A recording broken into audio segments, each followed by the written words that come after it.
any musician who has worked in the former East Germany has a similar kind of experience. I used to get a note from Jimmy, who was basically Mr. Fix-It in East Germany. I mean, no concerts really happened without Jimmy's intervention.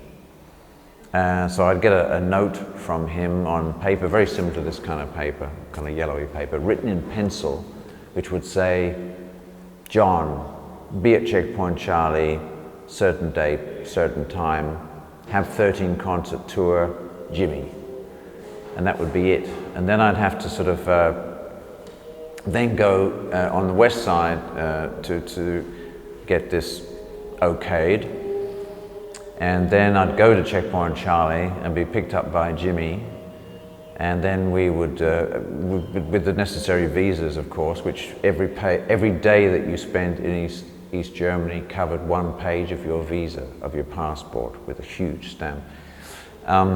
Anyway, then you'd go with Jimmy to the Kunstlabyrinth, which was a very creaking building about 6 stories high. And you went all the way up these wooden steps, and every story, as you went higher and higher, it got more and more decayed until you reached the very top.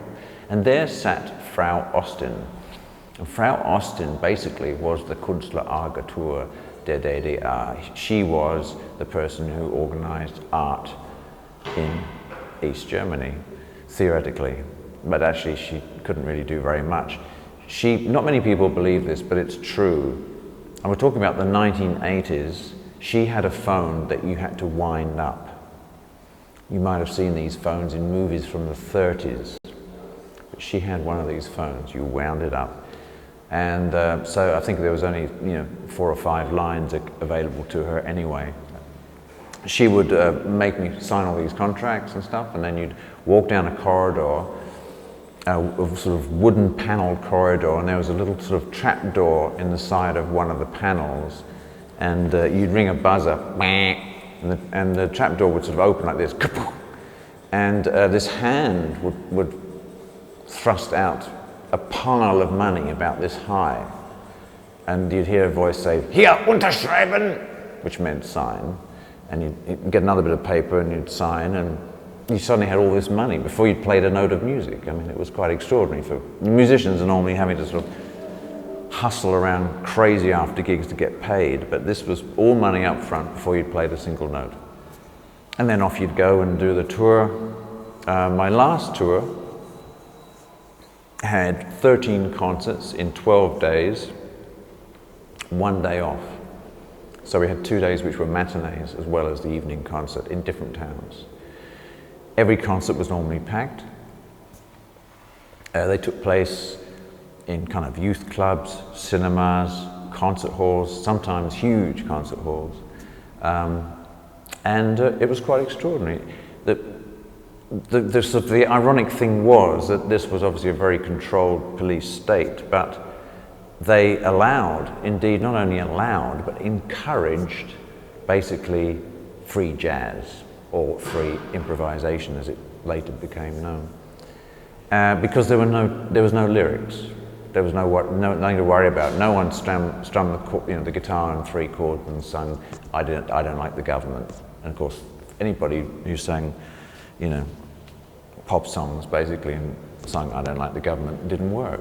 I mean, that music of that stuff wasn't very interesting anyway, but it's like, of course, that's what they were scared of. People saying things like that. I do remember one occasion when I showed one of my Super 8 movies, in a big cinema as part of the Leipzig Jazz Festival, and I played live music in front of it. And the movie was all about this pigeon that came to live with my then girlfriend, Laetitia, in Amsterdam. And it was all about this bird trying to get it to fly. It was a pigeon that moved in that couldn't fly. So this film was called Flying Lessons. So we always tried to encourage the bird to fly.